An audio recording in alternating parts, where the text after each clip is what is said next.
ఇప్పుడు మీ వయసు 16. నిన్న మొదటిసారిగా నందిని మా ఇంటికి వచ్చింది. కాఫీ పొడి అడిగినప్పుడు తన చేతి వేళ్ళు నా మీద పడ్డాయి.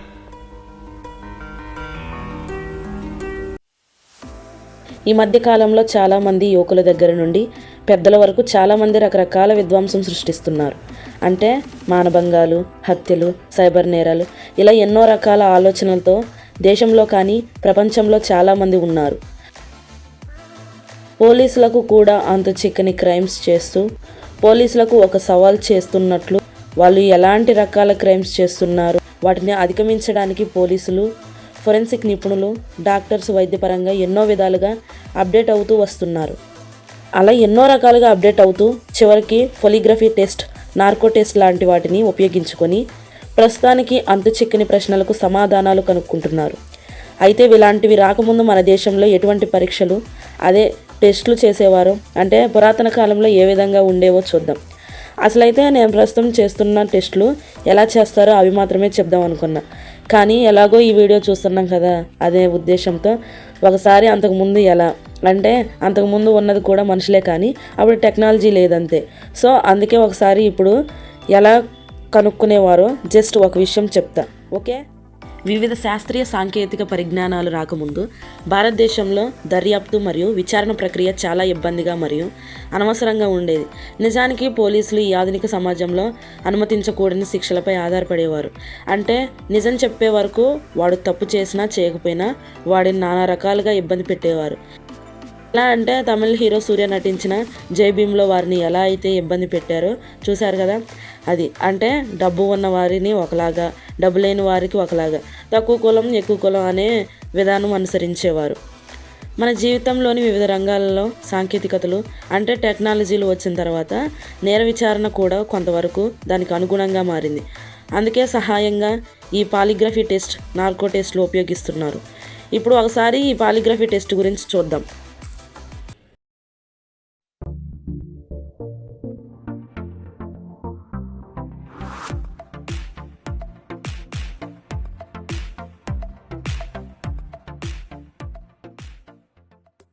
ఈ పాలిగ్రఫీ టెస్ట్ ఎలా ఉంటుంది, ఎందుకంటే రీసెంట్గా మనం చూసినాం ఆర్జికర్ హాస్పిటల్లో లేడీ డాక్టర్ కేసులో నిందితుడికి ఈ టెస్ట్ చేశారు. ఈ టెస్ట్ ఎలా ఉంటుందంటే మనం సూపర్ సినిమాలో బ్రహ్మానందం ఆలీని క్వశ్చన్స్ అడుగుతుంటే ఈ మిషన్ అరుస్తుంది అంటాడు కదా, ఆ టెస్ట్నే పాలిగ్రఫీ టెస్ట్ అంటారు. కానీ అది మన కామెడీ లాగా ఉంది. ఈ టెస్ట్ ఎలా జరుగుతుందంటే నిందితుడికి పాలిగ్రఫీ టెస్ట్ సెన్సార్ పెడతారు. అలా అతనికి సెన్సార్ అటాచ్ చేయడం వల్ల ఈ పాలిగ్రాఫర్ ఎవరైతే ఉంటాడో ఆ నిందితుడు లేదా నిందితురాలు అంటే మగవాళ్ళకు మాత్రమే చేయగలరు, ఆడవాళ్ళకు కూడా చేస్తారు. అందుకే ఇక్కడ ఆ పదం ఉపయోగించిన. సరే, ఈ విషయం గురించి కొంతసేపు ఆగిన తర్వాత చెప్తా. అలా చేయడం వల్ల వారి breathing control, heart beat, nervous సిస్టమ్ని కంట్రోల్ చేయగలరు. అలా చేయడం వల్ల ఏమవుతుందంటే ఆ పాలిగ్రాఫర్ అడిగే ప్రశ్నలకు నిందితులు సమాధానం చెప్పేటప్పుడు అంటే ఆ వ్యక్తి ఫ్రీగా ఉండి అన్ని నిజాలు చెప్తుంటే ఆ మిషన్ అరవదు, అదే అబద్ధాలు చెప్తే అరుస్తుంది. ఒకసారి ఇక్కడ జాగ్రత్తగా వినండి. అలా ఎందుకు అరుస్తుందంటే ఇప్పుడు ఒక ఉదాహరణ చెప్తా. మనం ఏదైనా పని చేస్తుంటే లైక్ రన్నింగ్, పరిగెత్తుతున్నాం అనుకోండి, ఆ టైంలో మన శ్వాస ఎక్కువగా తీసుకుంటాం. అదే టైంలో మన హార్ట్ బీట్ ఫాస్ట్గా కొట్టుకుంటుంది. అంటే ఒక టెన్షన్ని మన శరీరంలో క్రియేట్ చేస్తుంది కదా. అలా నిందితుడు సమాధానాలు చెప్పే టైంలో తప్పు చెప్పడానికి చేసే క్రమంలో కొంచెం తడబడతారు. ఈ క్రమంలో తప్పు చెప్తాడు అని భావించి మిషన్ అరుస్తుంది. అది పాలిగ్రఫీ టెస్ట్. అయితే కొంతమంది ఈ పాలిగ్రఫీ టెస్ట్కి ముందే సోడియం సైనైడ్ అనే మెడిసిన్ తీసుకోవడం వల్ల వాళ్ళు తప్పు చెప్పినా కూడా మిషన్ గుర్తించలేకపోతుంది. ఓకే, ఫస్ట్ పాయింట్ గురించి అర్థమైంది. ఒకవేళ ఇప్పుడు అర్థం కాకపోతే పాలిగ్రఫీ టెస్ట్కి నార్కో టెస్ట్కి ఒకసారి డిఫరెన్స్ చెప్తా. అప్పుడు ఒకసారి వింటే మీకు ఇంకా క్లియర్గా అర్థమవుతుంది. ఓకే, రెండో పాయింట్ చూసుకుంటే నార్కోటిక్ లేదా నార్కో టెస్ట్. ఇక ఈ టెస్ట్కి మించిన టెస్ట్ లేదు. ఎంతటి వ్యక్తి అయినా నిజం చెప్పాల్సిందే. అందుకే పోలీసులు ఎన్నో చిక్కులు ఉన్న కేసులకు సహాయపడే ఒక సాధనం నార్కో అనాలిసిస్ టెస్ట్. దీన్నే నార్కో అనాలిసిస్ టెస్ట్ అని అంటారు. ఇది నిందితుడు తనకు అనుకూలంగా కానీ వ్యతిరేకంగా కానీ తనకు తానే ఒప్పుకునే నిజం. నార్కో అనాలిసిస్ టెస్ట్ అంటే ఏమిటనేది ఒకసారి చూద్దాం. దీన్ని ట్రూత్ సీరం టెస్ట్ అని కూడా అంటారు. నార్కో అనాలిసిస్ అనేది వైద్యపరంగా మానసిక చికిత్స యొక్క ఒక రూపం మరియు పోలీసుల శాస్త్రీయ విచారణకు ప్రభావవంతమైన సహాయం చూపేది. నార్కో విశ్లేషణ పరీక్షలో నేరం గురించి వాస్తవాలను నిర్ధారించడానికి సోడియం అమిటల్ వంటి మెడిసిన్ను అనుమానితుడి నుండి నిజం రాబట్టడానికి ఉపయోగించేది. దీనిని అమిటల్ ఇంటర్వ్యూ అంటారు. ఇది ఒక చిన్న క్లారిటీ, జస్ట్ గుర్తుంచుకోండి. నేను స్టార్టింగ్ చెప్పినట్లు ఈ వీడియోలో ప్రతి ఒక్క పాయింట్ చెప్తా అని, దీనివల్ల సరైన సమాధానం ఎలా రాబట్టాలో ఆలోచన ఎలా వచ్చిందో చూద్దాం. నార్కో అనాలిసిస్ అనే పదం గ్రీకు పదం నార్కే నుండి ఉద్భవించింది.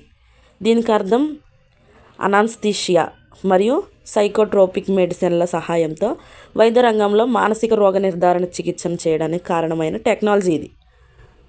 భారతదేశంలో నేరాలను గుర్తించే అత్యంత ప్రసిద్ధమైన నార్కో అనాలిసిస్ టెస్ట్.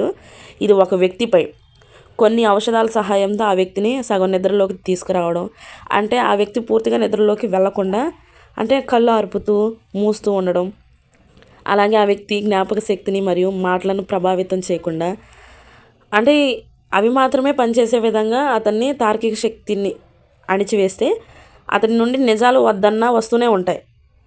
ఇక్కడ మీరు 2 విషయాలు గుర్తుంచుకోవాలి. ఒకటి ఏమిటంటే జ్ఞాపక శక్తిని వేరే దగ్గర వస్తుంది, దానికి గురించి అక్కడ మాట్లాడదాం. ఇక రెండో పదం ఈ ఆడవాళ్ళకి చాలా ముఖ్యమైనది, అలాగే మగవారికి కూడా. మరీ ముఖ్యంగా ఆడవారికి నేను 2 అంత బలంగా చెప్తున్నా అంటే అర్థం చేసుకోవాలి, జాగ్రత్తగా వినండి. ఆ పదం ఏమిటి? తనంతటికి తానుగా వద్దన్న నిజాలు చెప్తూనే ఉంటారు. ఆ సమయంలో అక్కడ పోలీసులు వీడియో రికార్డ్ చేస్తారు, డాక్టర్లు ఉంటారు, నీ తరపున న్యాయవాది ఉంటారు, అలాగే మీ ఇంట్లో వాళ్ళు ఒకరు ఉంటారు. ఇంతమంది సమక్షంలో ఈ టెస్ట్ జరుగుతుంది. ఆ తర్వాత ఆ వీడియోని కోర్టులో సబ్మిట్ చేస్తారు. అది ఇలా ఉంటుంది ఈ నార్కోటిక్ టెస్ట్. నార్కో అనాలిసిస్లో ఉపయోగించే కొన్ని ప్రసిద్ధ మందులు ఒకసారి చూద్దాం. అవి సెక్నోనల్, హయోసిన్, సోడియం పెంటోథాల్, సోడియం అమిటల్, ఫినోబార్బిటల్. ఈ పరీక్షలకు సాధారణంగా ఉపయోగించే మత్తుమందు సోడియం పెంటోథాల్. దీన్ని చేతిసిర్ల ద్వారా ఇచ్చినప్పుడు ఒక వ్యక్తి మాట్లాడేవాడిగా మరియు ఒప్పుకునేవాడిగా మారుస్తుంది. ఈ మందులను తక్కువ మోతాదులో నిరంతరం ఇంజెక్ట్ చేసినప్పుడు, ఆ వ్యక్తిని ప్రశ్నించినప్పుడు పోలీసులకు అనుకూలంగా స్పందించిన అది హిప్నటైజింగ్ ప్రభావాన్ని చూపవచ్చు. 3000 మిల్లీలీటర్లు డిస్టిల్డ్ వాటర్లో 3 గ్రాముల సోడియం పెంటోథాల్ లేదా సోడియం అమిటైల్ను కరిగించడం ద్వారా నార్కో అనాలిసిస్ పరీక్షను నిర్వహిస్తారు. వ్యక్తి యొక్క లింగం, వయసు, ఆరోగ్యం మరియు శారీరక స్థితిని బట్టి ఈ మిశ్రమాన్ని 10% డెక్స్నోస్తో పాటు 3 గంటల వ్యవధిలో అనస్థీషియాలజిస్ట్ సహాయంతో ఇంట్రావీనస్ ద్వారా ఇస్తారు. ఒకవేళ ఈ మెడిసిన్ని తప్పు మోతాదులో ఆ వ్యక్తికి ఇవ్వడం ద్వారా కోమాలోకి పంపవచ్చు లేదా మరణానికి కూడా గురి కావచ్చు. వ్యక్తులపై మందుల ప్రభావాలు ఏదైనా ఒకటి కావచ్చు లేదా అన్నీ కావచ్చు. వైద్య రంగంలో నార్కో విశ్లేషణ ఉపయోగించడం మ్యూట్ అయిన వ్యక్తులకు మాటలను పునరుద్ధరించడానికి, జ్ఞాపక శక్తి కోల్పోవడం విషయంలో జ్ఞాపక శక్తిని పునరుద్ధరించడానికి మీరు ఒకసారి ఈ పదాన్ని గుర్తు చేసుకోవాలి. ఇక్కడ ఇప్పుడు ఉన్న పవర్ని కొంచెం వెనక్కి తీసుకువెళ్తారు, కానీ ఇక్కడ జ్ఞాపక శక్తిని మెరుగుపడుతుంది. అర్థమైందిగా? ఓకే.